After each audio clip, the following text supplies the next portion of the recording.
Hi friends, இன்றைக்கி நம்மளுடைய சேனலில் சிம்பிளாக தயிர் சாதம் ஸ்கூல் லஞ்ச் பாக்ஸ்க்கு எப்படி நம்ம ரெடி பண்ணுறதுன்னு பார்த்துடலாம்.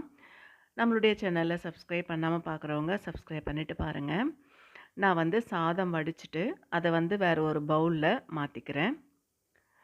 2 பேருக்கு தான் நம்ம தயிர் சாதம் ரெடி பண்ண போகிறோம். ரொம்ப சிம்பிளாக செஞ்சு முடிச்சிடலாம். சாதத்தை பவுலுக்கு மாற்றிக்கிறேன். மாற்றிட்டு நல்லா குழையிற மாதிரி அந்த கரண்டிலேயே மசிச்சுக்கிறேன்.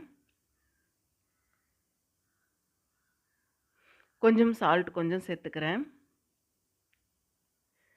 இது போல் மசிச்சா நம்ம மிக்ஸ் பண்ணும்பொழுது நல்லா குழைவாக வந்துடும். அதுக்காக முன்னாடியே இது போல் மசிச்சுக்கலாம். ஹோட்டல் ஸ்டைலில் தயிர் சாதம் வீட்லேயே சூப்பராக நம்ம ரெடி பண்ணிடலாம்.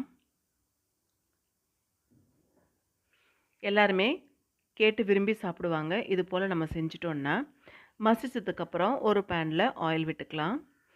ஆயில் சூடானதுமே கடுகு உளுத்தம்பருப்பு சேர்த்துக்கிறேன்.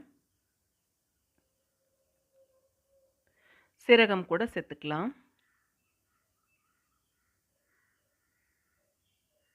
இஞ்சி நல்லா டேஸ்ட் கொடுக்கும். இஞ்சி நம்ம போட்டோன்னா பச்சை மிளகா நீள் வாக்கில் கட் பண்ணி சேர்த்துருக்கேன். கருவேப்பிலை சேர்த்துக்கிறேன். கொத்தமல்லி பொடிசாக கட் பண்ணி சேர்த்துக்கிறேன்.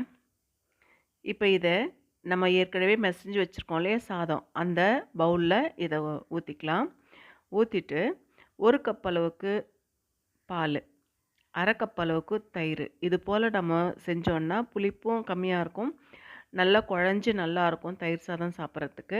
மத்தியானம் சாப்பிட்டா கூட அந்த புளிப்பு டேஸ்ட்டு அதெல்லாம் வராது, நல்லாவே இருக்கும்.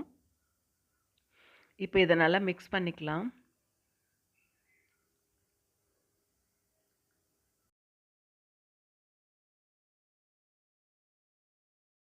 ஒரு கப் அளவுக்கு பால் அப்படின்னா 1/2 கப் அளவுக்கு தயிர் கரெக்டாக இருக்கும். இப்போ நல்லா போட்டு மிக்ஸ் பண்ணிவிட்டு இந்த மாதிரி வரணும். இன்னும் கொஞ்சம் பால் ஊற்றிக்கலாம். பால் ஊற்றிட்டா இது பாருங்கள், இந்த மாதிரி நல்லா குழஞ்ச மாதிரி வந்தால் மத்தியானத்துக்கு கரெக்டாக இருக்கும் சாப்பிட்ற பதத்துக்கு. இதே போல் நீங்களும் செஞ்சுட்டு எப்படி வந்திருக்குன்னு சொல்லுங்கள்.